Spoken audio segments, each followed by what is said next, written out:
what are the 20 things that Pinterest predicts will be huge in 2025? On last week's episode, I talked through the first 10, and there was so many ideas coming to mind, and I threw in so many little right off the cuff things that my brain was instantly connecting the dots to and being inspired by, that it was getting too lengthy. I cut it off. And so we are going to jump right in today where we left off and talk through the remaining half of the list for Pinterest predicts trends of 2025. So if you didn't catch that episode, make sure that after this one, you go backwards and you listen to it. You don't have to listen to them in order. These will be another new group of 10 that could be really huge for you if you can get in early and do these trends the right way, whether it's in your digital, physical, or even print-on-demand products. A quick hello if you're new here, if you stumbled on this as your very first episode. I am Rebecca Boland. This is Etsy and Ecom with the Professional Mom, a brand new podcast just launched in 2025. I've been sharing my own personal journey from corporate finance world to becoming a self-taught digital mompreneur. And my biggest passion and kind of deepest dives have really taken off in the Etsy space, which is why I'm really throwing a huge bulk of the beginning of this podcast resources at Etsy and creating Etsy shops, learning Etsy, taking deep dives into the research, and making sure you can get ahead of the competition so that when you're ready for the next stage in Etsy business, or even you're ready to kind of tinker in other passive income platforms, you have the confidence and the foundations you need to take it further. All right, with no further introduction, let's go ahead and jump into what I think must be number 11, if I divvied it up in half correctly, which who knows, I may not have. But number 11, Pinterest predicts. We are talking about Terra Futura. And this is very Terra, like think terracotta. So yes, we are talking about garden, eco aesthetic, but with a Futura vibe. So we are thinking a little bit of science fiction and tying the two together. So they're talking about this as a trend to kind of revolutionize sustainable living, recyclable fashion, self-sufficient gardens, community spaces, and people are looking for terms like solar punk fashion, chaos gardening, self-sufficient gardening, and it looks like it's kind of a quirky, cool twist. They are kind of blending together this sustainable living, but rather than being really bohemian chic, it's going to have kind of a futuristic vibe. So more solar panels incorporated, more of this new tech we have to make things eco-friendly. So that would be really interesting to see how it incorporates from a design aesthetic. I imagine that you're still going to get a lot of love around the plant lover space and greenery. It looks like it has a lot of opportunity in the sci-fi space. And obviously, if you work with anything that has solar panels, if you work with any type of fashion or tech and you can pull those things together, even if you can continue packaging with eco-friendly material, make sure that you are incorporating words like eco-friendly in your product descriptions, titles, and tags to capitalize on what may be a bigger, broader trend or a super niche trend, depending on how this plays out. And again, think outside the box. And I talk a lot about it in the previous episode, but again, if this is the first one you're hearing, then don't necessarily take it as literally as possible. Don't take it for only the 5 specific search terms that they're showing us, but try to expand on it and think outside the box with how it can incorporate with your products and your listings, or what does it mean for the broader trend and how can you pull that in? So in this case, yeah, you might not have a solar punk or gardening vibe, but it is calling out a sustainable lifestyle. And those are words that you can use in a lot of your listings, even outside this target niche. So keep that in mind and try to jot it down and see which directions you can take these trends in. Okay, moving On, I guess this is trend 2 for this episode, 12 overall. I'll probably stop counting soon because I start getting them all mixed up anyway. But this one is primary play. So right off the bat, they explain this: adulting, overrated. In 2025, you're going to let your inner child shine. They're saying that this is going to show itself in ways like hand paint funky murals onto furniture and jazzing up kind of your grown-up spaces like your bedrooms or your office into just like playful, fun, carefree. Don't overthink it. Does not have to be perfect. And there you go. That's going to be perfect to launch this brand new podcast with. Doesn't have to be perfect. Just do it. But yes, it looks like this is a lot of, they say primary play, and it's kind of their play on words. They've got like big blue, bold stripes, hand painting your furniture, cupboard painting. So maybe you go through your kitchen and paint your classically white kitchen cabinets into something fun, doing contrast trim. And a couple of ways that I see how this ties in are, we just talked about sustainability and reuse in this Terra Futura vibe. So I see that this could be, again, like this upcycling. People are going to be doing a lot more upcycling, a lot more just paint your old cupboard, but don't get fancy wood stain. Instead, they'll paint it, I don't know, bright yellow for a pop of color. And or, especially with this primary bold stripe pattern, that could kind of tie back into the fisherman aesthetic that I talked about in the first set of trends. So these might kind of start tying together in some cool ways, especially with physical products, furniture. You can mix and match, make it kind of stripe a little bit nautical, like a little bit of nod to the nautical fisherman vibe, but hand painted. Yeah, there are some cool things that I think could be done there. I wish I had any artistic talent or paint, and I don't, which feels like something I should point out to you guys. I don't have I am not a graphic designer. I am not naturally creatively inclined. That's another thing that I super love about Etsy and all these things I've discovered. That was my shiny object syndrome of the day, but wanted you to know that. So hopefully you can feel inspired if you are kind of the same type of mindset. Okay, back to the trends. We've got pickle fix, and that is exactly like it sounds. It is just pickles. In fact, they had to just find the pun in it and say that this year will be absolutely delicious. Get it? Like a dill pickle. Listen, I love a good pun, okay? As long as I don't have to be the one to make it up or pretend it's mine, I appreciate it. But this is similar to the cherries. We're not just talking food. Obviously, it can be in food. They say from sweet treats to tangy cocktails, but you can also turn it into something like the color scheme or the puns. Obviously, there's a lot of shirts right now, kind of this retro vintage vibe with animal puns, and you can turn that into pickle puns like we just did with delicious. There are definitely going to be a lot of ways to incorporate this. I remember seeing the crocheted pickle as a security pickle instead of a security blanket last year. I think that's what it was. They also had a potato version out there. So I definitely saw the pickle trend kind of happening. Didn't even know it was on this trend report and had already created a couple of pickle products for my new listings. So I was kind of psyched to see this. I was like, all right, I really have figured out what I'm talking about. I really saw these trends before Pinterest put it out. So I hope that I can take advantage of it before everybody gets ahead of it. But you know what? There is more than enough room at the table. So if you are inspired by the pickle trend as well, I would love to hear how you are incorporating it with your items. And I would love to see you get a bestseller. That'd be amazing. And you have to make sure to tell me if you do. All right, moving past the food because it's making me hungry. We are going to talk about the next trend, which is moto boho. So ones like this, especially when they're fashion forward, and I do not belong in any type of fashion discussion. I'm just going to read what Pinterest writes so I don't butcher it. They say, so long hippie aesthetic.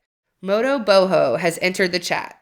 In 2025, Gen Z and boomers will take to the streets with chunky leather handbags, flowy skirts, moto boots, and just enough fringe. It's not just a look, it's a lifestyle. So that is a little bit light on description for what we're actually incorporating, but I'm kind of seeing it as a little bit of bringing back that leather and lace vibe.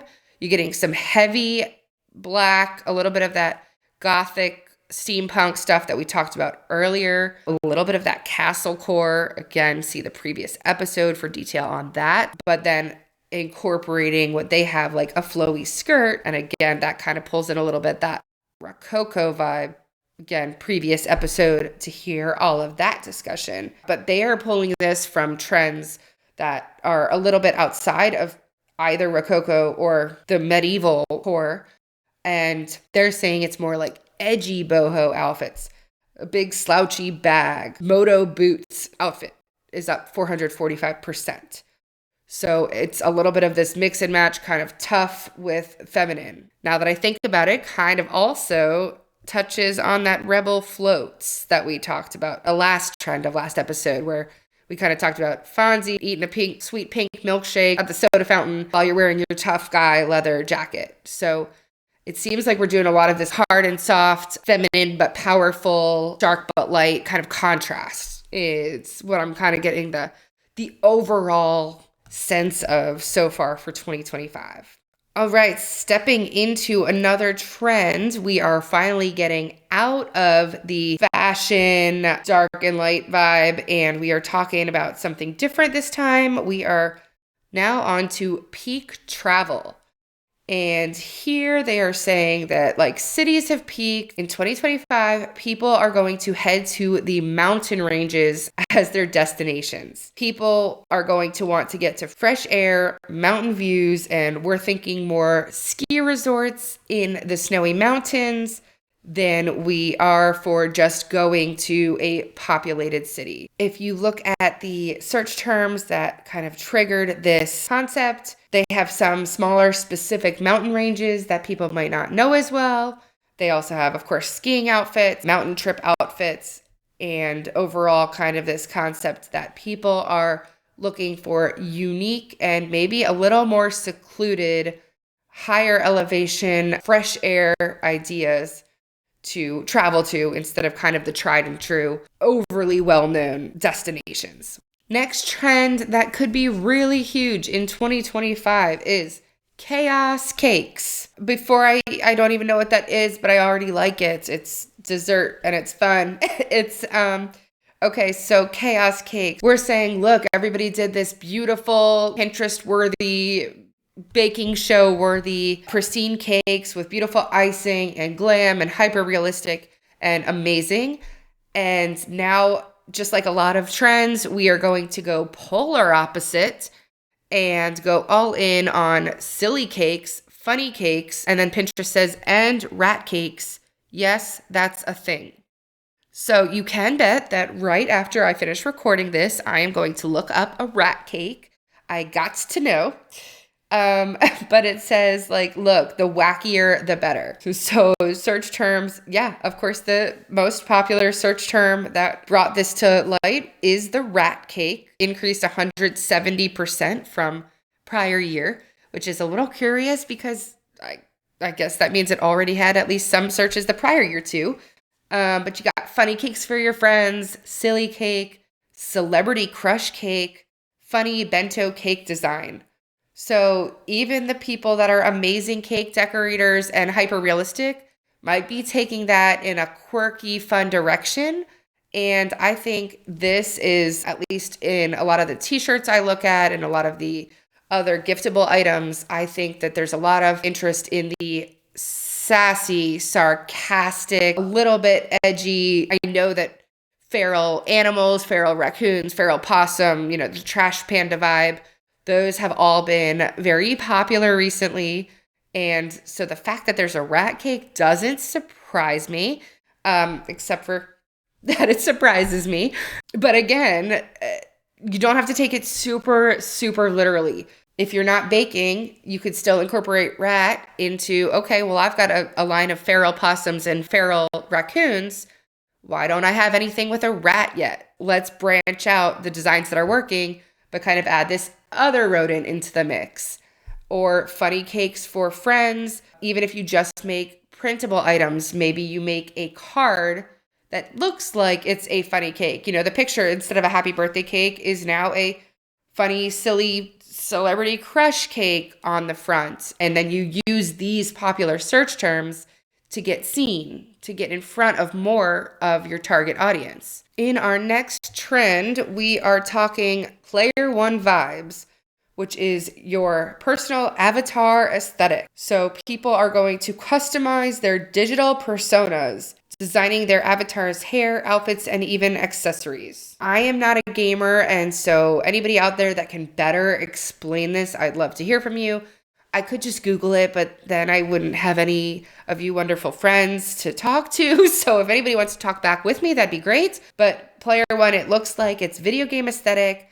And from my limited gaming knowledge, I'm just pulling Sims vibes. Like they want to, it's not just your digital person or it's not just your headshot. So whether you're on whatever different platform, whether it's social media or even if you're using AI, people are wanting more customization and they want to find accessories to kind of really make it their own. So people are looking up like avatar codes, skirt codes, cute outfit codes, and game avatars. Like I said, I am so far out of the realm here of this being kind of in my wheelhouse that I am not sure I could do you much justice in trying to throw some off-the-cuff ideas. But if you are in that world at all, whether you're in the tech space, you understand video gaming, you don't, but you do design and you know that you are willing to customize specific designs for people, including hair color on their picture, their color of shoes, their style of shirt, whatever else. Make sure that that is plugged into your listing description and your tags so that you can capitalize on people that may be looking for this trend and may see your item and go, oh, that's actually right up my alley too. All right, so back to some trends that I understand a little better and can talk through. We've got our final 3. And yes, this has been so much information, so thank you for bearing with me. But hopefully you're getting some really good ideas out of all of this. And you can take it and make some money with it, and then it'll be worth your 20 or 30 minutes for listening. All right, so we have here our countdown, 3, 2, 1. We've got mix and maximalist. As it sounds, it is mix and match based and is the opposite of the minimalist vibe that has been trendy for the past few years. They're saying that 2025 decor, more is more. So customers are going to want to be mix and matching bold patterns, eclectic prints, and texture in all different colors, and doing lots of layers with it. So a lot of the terms they found this from is specifically looking for the eclectic vibe, fabric wall decor, and even eclectic vintage and boho maximalism thing. So again, this is talking a lot about decor and fabrics and materials and fashion, but you can incorporate it into digital products by making sure that you are using bold, edgy prints. Maybe you are trying to do something really quirky, artsy, unique. It looks more like a collage than a standalone picture or image. Or if you are doing print on demand, even for something as simple as a t-shirt, obviously you can't layer 100 t-shirts and still display yours, but you can find or create mock-ups that showcase it as part of a layered look. Maybe even a simple t-shirt you have is still bold and edgy and has the eclectic print, and you make sure that you stay with the trend by showcasing it on top of a long sleeve shirt so that it's the top layer, but then you also have an open button down flannel on top of that, just so that you kind of get this mix and match of colors and textures, and people looking for this vibe will see it and picture themselves there in that shirt and say, yes, that's what I'm looking for. And it will stand out amongst the crowd who might just be having your classic white shirt folded up with the same style design. Second to last is the seeing double trend. And this is all about matchy-matchy with a friend or a significant other. So it says you don't just coordinate outfits, you get the same matching outfit. So from collaborating on festival outfits or date night looks. There's going to be kind of this chic way to be matchy-matchy. For couples, we have things like matching nails and casual matching couple outfits. And for friends, coordinating outfits, like for festival outfits, matching jerseys for couples, bracelets matching. So whether we're talking friendship bracelets or events, there's going to be a lot of let's connect and let's show we care about each other. Let's show that we're together. Let's show that we're a group, and let's make our bonds tighter by physically matching our appearance. This has huge opportunities, again, in a lot of different spaces, because not only can you use it to be inspired or make a male version, a female version, you can also take whatever you're selling and try to upsell by creating a bundle or a set of products that specifically is targeted to matching blank. So if you sell a bracelet, even if they're not best friend bracelets or like I love you bracelets, they could just be blue and orange bracelets that you sell. And now instead you can sell a set of 5 blue and orange bracelets and do some research and say matching group bracelets for game day, or whatever it may be. Find something that, the team's colors are orange and blue. Now, that's my personal favorite team colors, so that's why I throw that out there. But again, a lot of opportunity there to take whatever it is you make, whether it's bracelets or not, or if you do have a very feminine audience and you sell a lot of women's t-shirts, is there a really strong seller that you have that you can kind of make a little more masculine? Or maybe it's already a unisex t-shirt, but you can offer it in a V-neck or a tank top that may entice a female shopper to want to buy that article of clothing, but with the same design on it.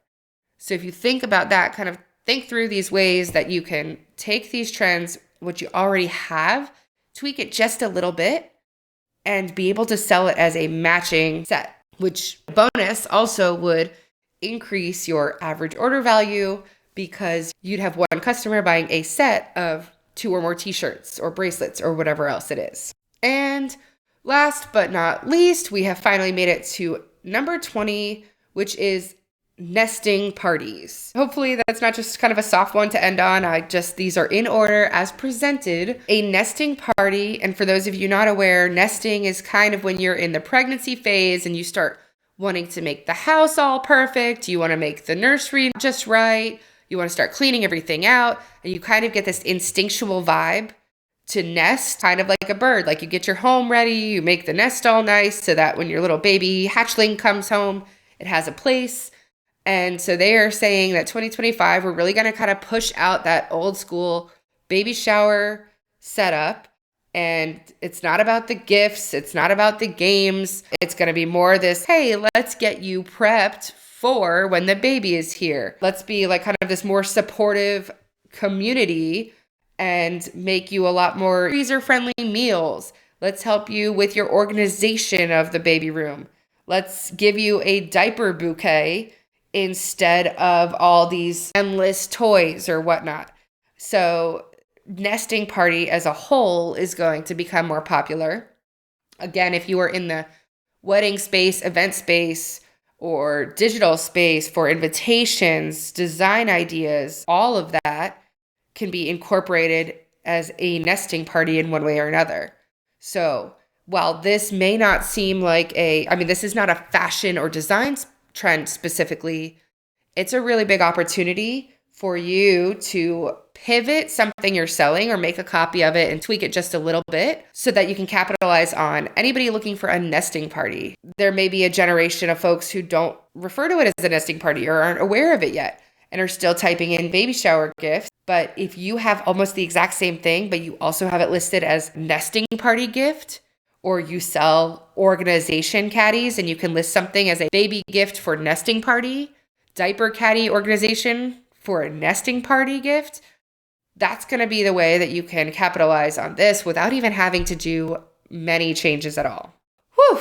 All right. I am Exhausted? Are you exhausted? I hope not. I hope you're inspired more than anything. I think I'm exhausted because every time I read through one of these, I'm like jotting more notes going, oh, I could make that. I should stop talking to this podcast and start capitalizing on X, Y, and Z. But I really want to be committed to delivering a lot of this information.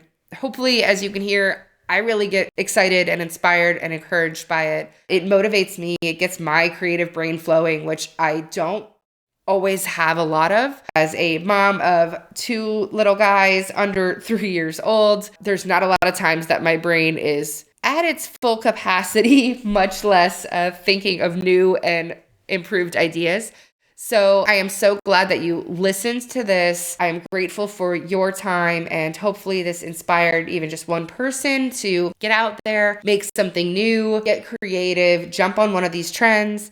And I would love to hear from you. If you listen to this, just say hi so I know somebody's out there. I know whether this adds any value to you and I should keep going with it, and where you are in your Etsy journey and how I can help.